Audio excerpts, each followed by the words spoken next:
Welcome to the Sourcing Hero podcast, produced by UNA, a group purchasing organization that empowers sourcing heroes, and Art of Procurement, the world's largest procurement podcast network.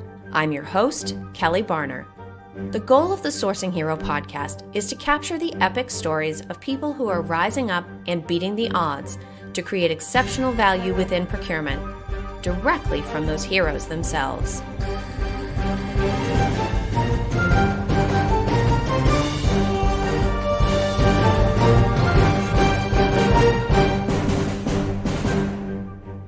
Today, my guest here on the Sourcing Hero podcast is Elizabeth Blount McCormick. Elizabeth is the president and owner of UNIGLOBE Travel Designers. Now, her firm specializes in designing, coordinating, and delivering complex travel plans.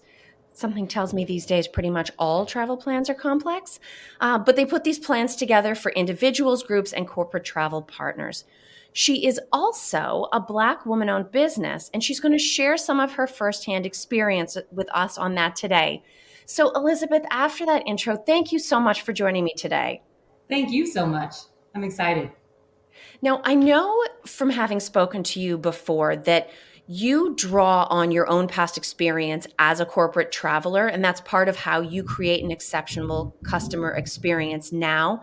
Can you tell us a little bit more about that background experience as a traveler and how it influences the work that you do today? Sure. So prior to joining my family business, I was a corporate traveler in the retail space.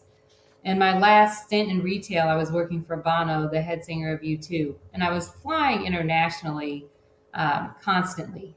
And when I traveled, I would travel to Tunisia, New Delhi, and Portugal on the same trip, which seems kind of crazy. But just understanding that you need to have an advocate and really an expert that can help you navigate those waters was critical, right? So when I traveled, I needed to make sure that I had car services picking me up. At times I was traveling by myself, understanding that I needed to be in a safe area, right? When you're traveling to countries and you're a woman traveling by yourself, you got to have all of your ducks in a row. And the response time is key too, right? And especially now, travel is even more complex, that these waters are uncharted territory. Oh, yes. And just having someone that can help you, right? And understanding like what are the requirements if I travel internationally? What are the COVID procedures? What are the vaccination requirements? I mean, that's what we're looking at today, but also understanding that the hospitality industry has been crushed, right? It's completely crushed in 2020. There was a little bright spot in 21. And unfortunately, right now with where we are in the pandemic, it's still complicated. And I say that so many businesses, hotels, car rental companies, airlines, they're all trying to still figure this out. And this week, just in particular, Kelly, I mean, so many flights have been canceled because of the pandemic, right? But you've got to have an advocate. You have to have someone who will utilize relationships that travel management companies have in this field to really navigate for you.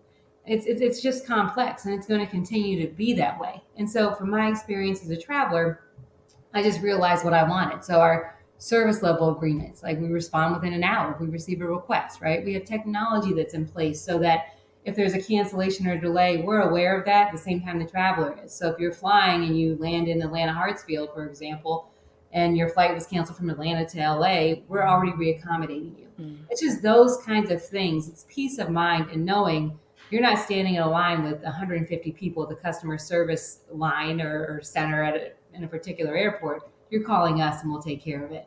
And I think that's even more important now, right? I think gone are the days of when people would just felt like, oh, I can just book it myself. It's just not, people don't want to take that risk anymore, right? For business travel, for leisure travel. I mean, we've done so much research here in the U.S. We don't, our kind of view on vacations and leisure time is very different, right? In Europe, sometimes they're taking 3 months off. And so I mentioned this because even when people are looking for their personal leisure time, they want to make the most of it. And again, there are uncharted territories with vacation travel. Some resorts have closed, right? The destination management companies that create these once in a lifetime experiences, a lot of those are closed as well. So to when you're traveling for personal and leisure and vacation, you want it to be stress free, but you need a partner that can help you and can set the expectation because it's different. And I think that people are really seeing that. And then travel insurance is a whole nother conversation, right? I've been talking to so many people and saying, look, I would consider that when we're talking to corporations and corporate clients. I always say, like, what is your policy? Is COVID included? That's just something to think about now. Because if you're traveling on business and you can track COVID, what's the responsibility of the traveler, of the organization? So again, these waters are rough, and it will take a while to really to see how it all shakes out, right? And what the new procedures will be, and what will the new experience of travel look like. But Kelly, I always tell people, just be kind to people because Yes. everybody's stressed. Everybody's feeling fatigue of the pandemic, and kindness goes a long way. No, absolutely. You're right about that. And to your point about kindness, stress and disruption do not discriminate. Kindness shouldn't either. Mhm. And one thing I just have to go back for a second before we get into sort of your perspective as a Black woman-owned business. Best name drop ever. Okay, I didn't miss that detail. U2's Bono. Seriously, Elizabeth, how did this not come up in our pre-interview? We would have been talking about a completely different topic for this 30 Oh minutes my. if I had known. So I'm glad you gave us that extra piece of fun detail there about your experience. Well, I worked in retail, so I'll just be very quick. Sure. So I went to Spelman College, which is a Black women's college in Atlanta, and then I interviewed for a job with Gap Incorporated. Their headquarters is in San Francisco. So I went through the interview process. I was hired, and I worked out there for a year. 9/11 happened, and then Gap at the time had a Gap International sourcing office in Miami, Florida.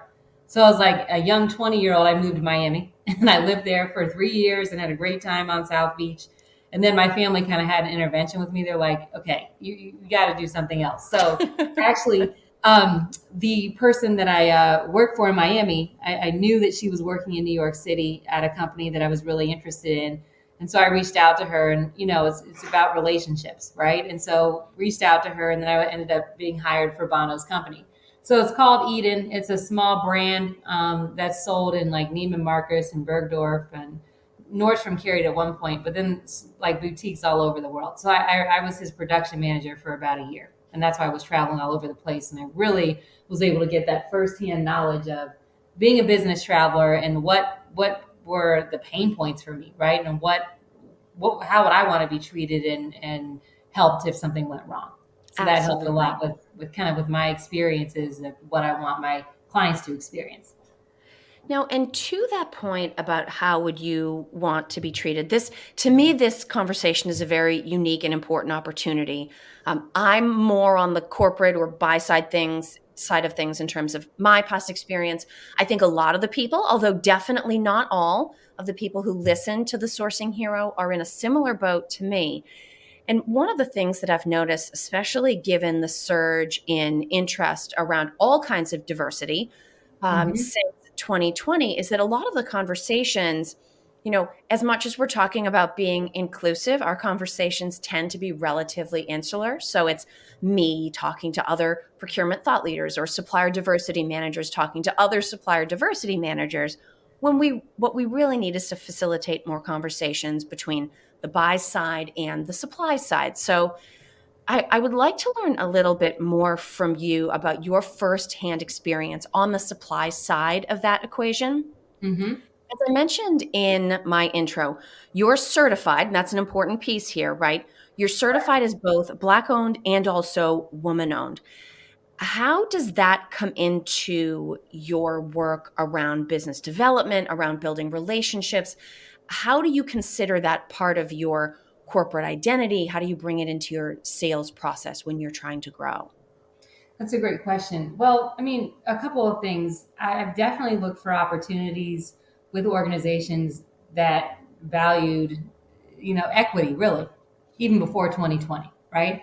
And because we're qualified and we can compete with majority owned organizations as well.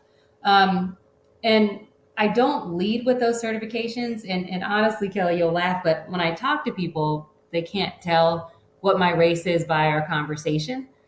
So that never comes up initially, but then at the end they'll ask like, "Are you certified?" And I'll say, "Yes, I'm a Black and women-owned business, and I'm certified nationally."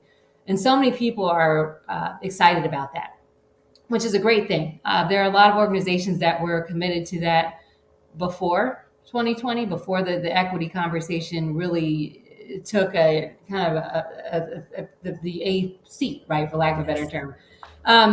And so, with that, it's been great. Now, I will tell you, in addition, we've had other organizations reach out to us because they're taking a look with a microscope and inspecting their supplier diversity program and trying to make sure that it's not a check the box situation where they're just saying, oh, we had a Black or women owned business compete in this RFP process, but that there's a legitimate chance, which is different.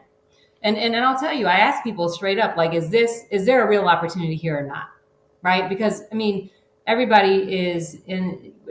wants to make sure, and for me, I really focus on those reciprocal relationships. It's a relationship when we're Yes. engaging with the client, but it has to be a respectful one. And again, I don't have time to waste like no one else does. It's not like an RFP process can be so costly. And without knowing that there is a fair chance, there's no point in even participating, right? So I always have those honest conversations like, how long have you been with the incumbent?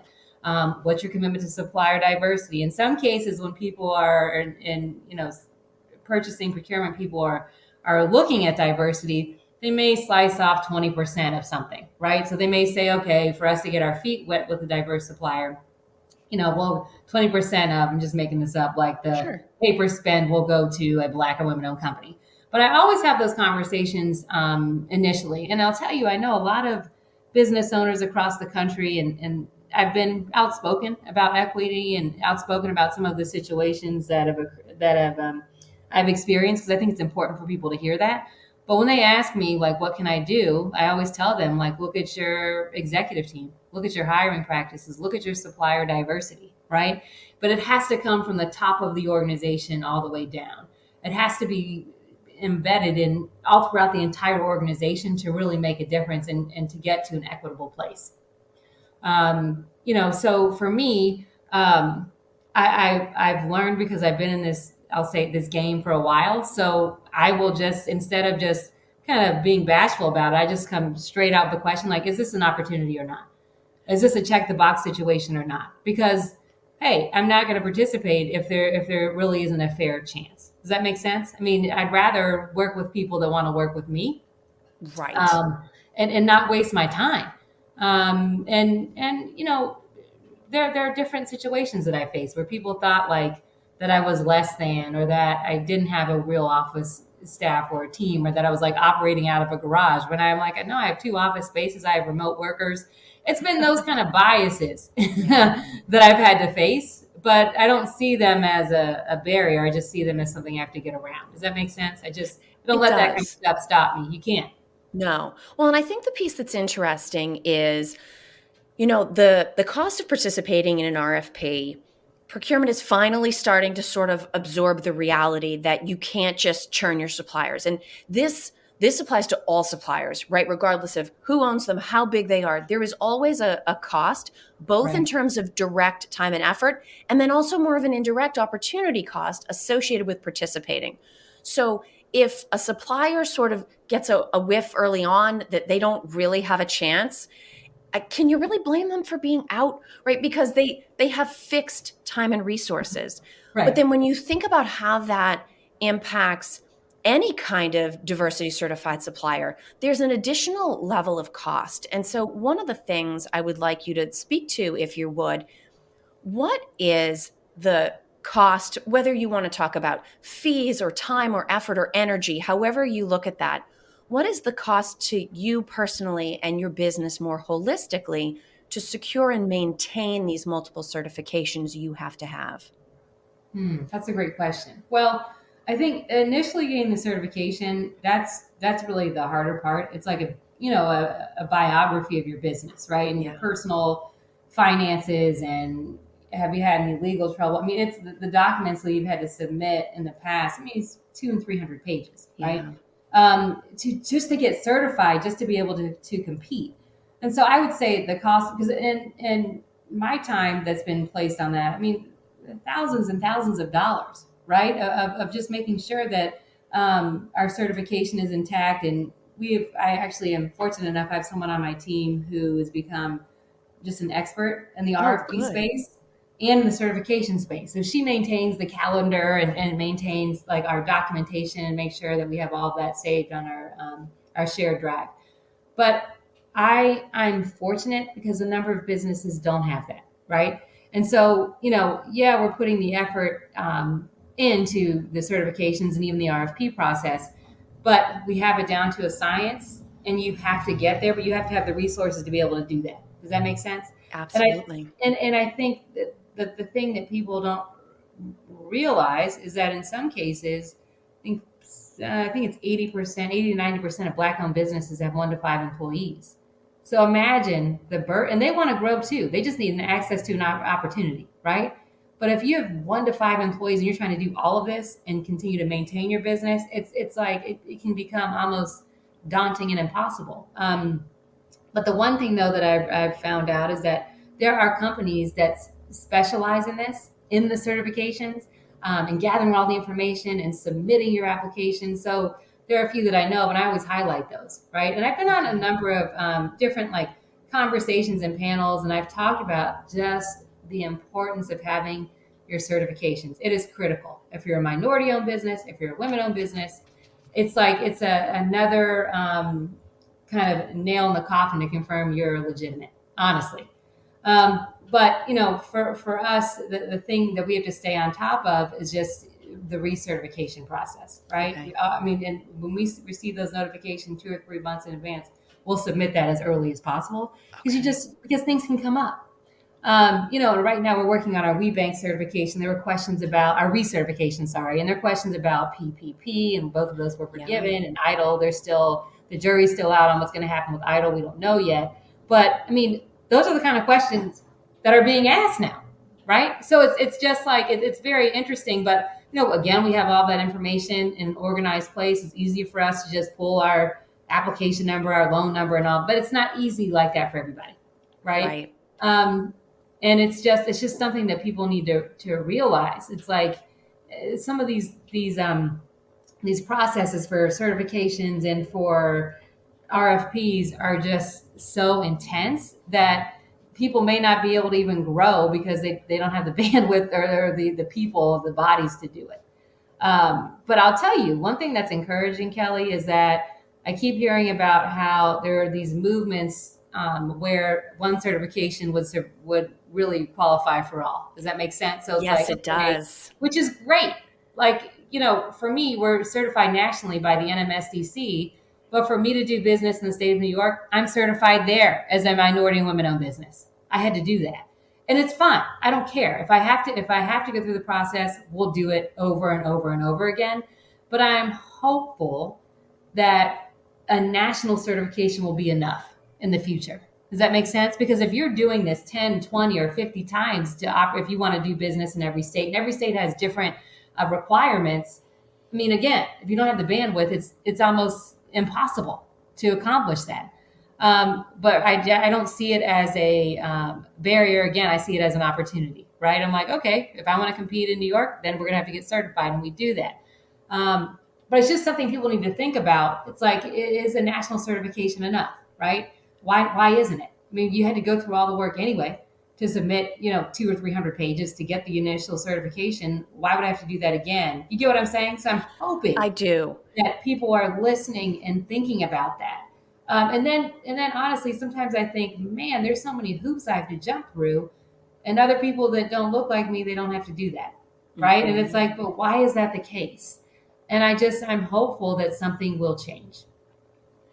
Well, and I think part of that is, people on the buy side, and I'll just stick to private sector, right? I know things in the public sector are different.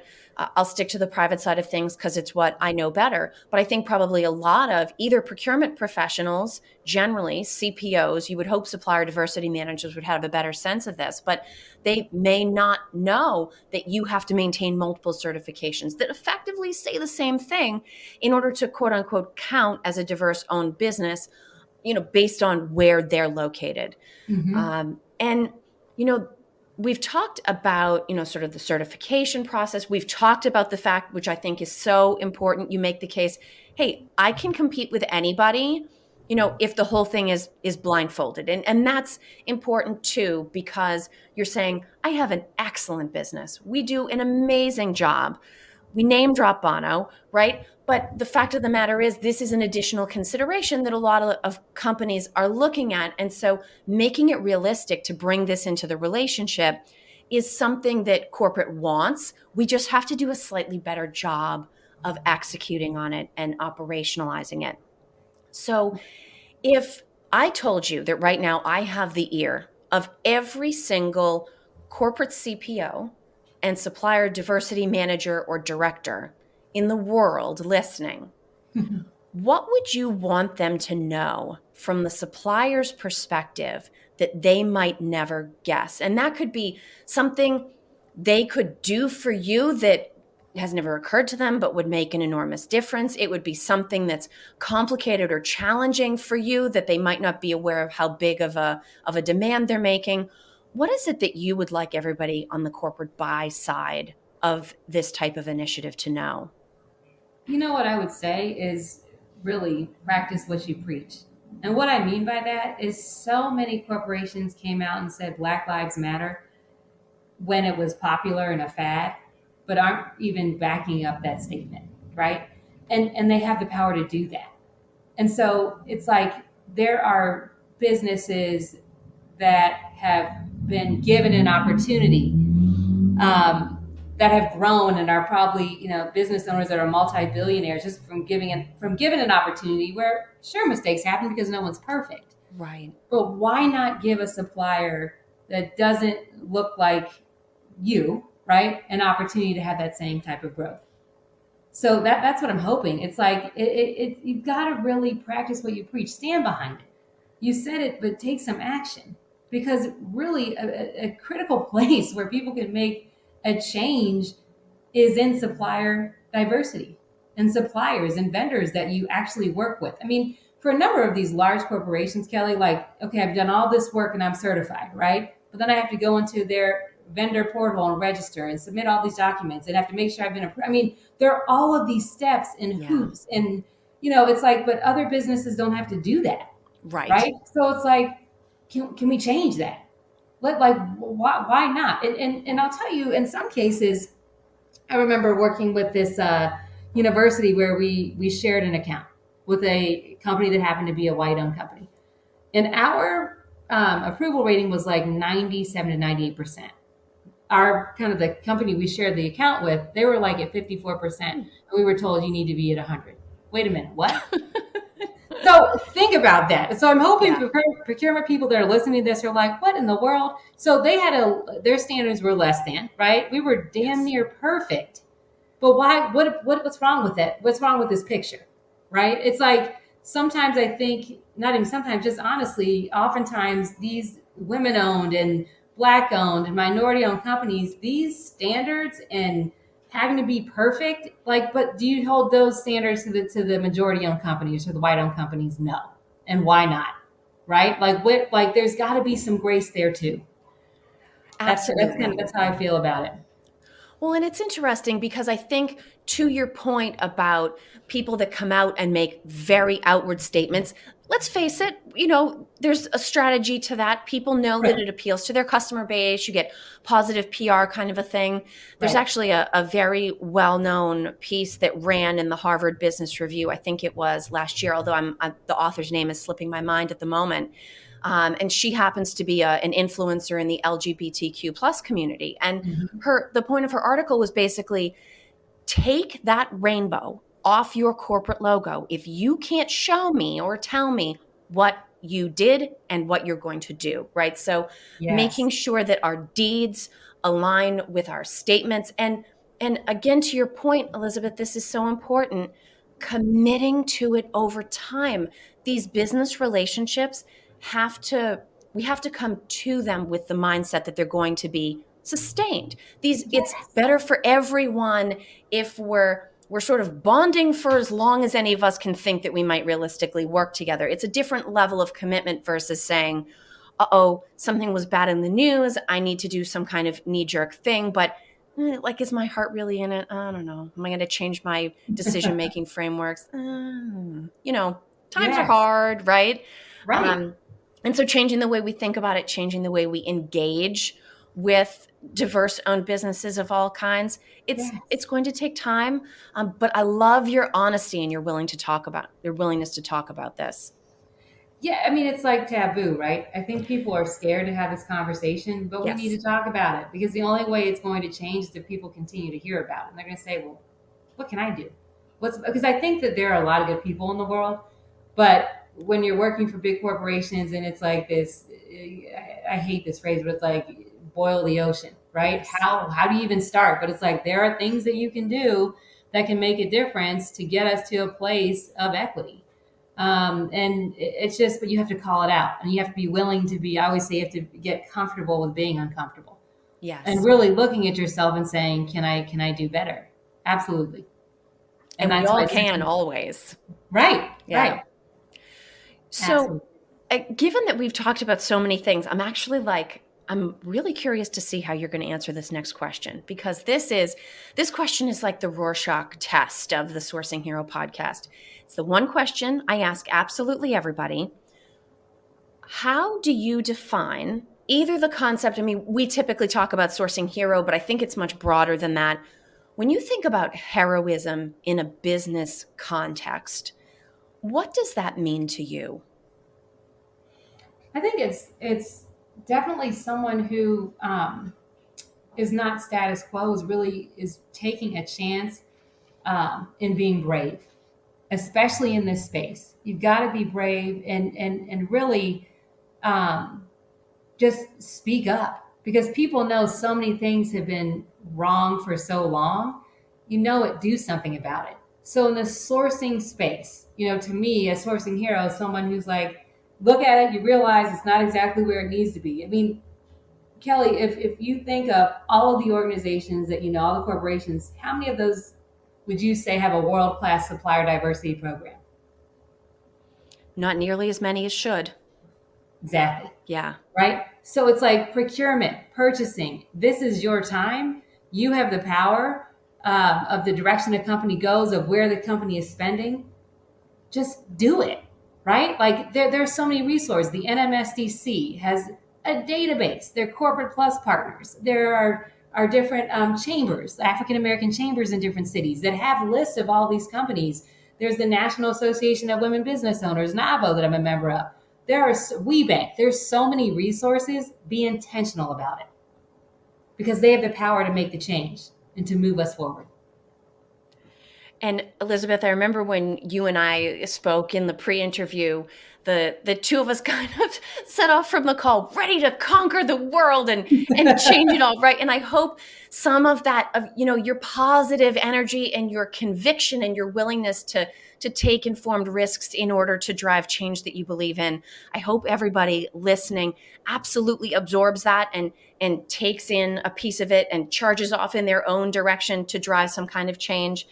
But if people would like to reach out to you directly and connect, whether it's about diverse business or whether it's about corporate travel, what's the best way for people to connect with you? Sure. I mean, definitely LinkedIn. So that's Elizabeth Blount McCormick. And then we have our website, UNIGLOBETravelDesigners.com. So those are great ways to reach me. And I'm always responsive and would love to talk to anyone who's curious. And if they have any questions about just supplier diversity and where to go and really being intentional, I would welcome the conversations.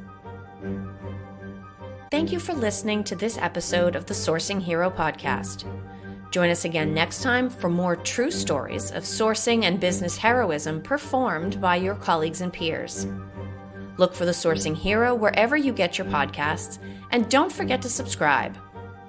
Finally, don't forget, sourcing heroism is taking place all around us every day. Keep your eyes open and you're bound to see it. Until next time, I'm your host, Kelly Barner. Stay well and always remember that you can be a hero too.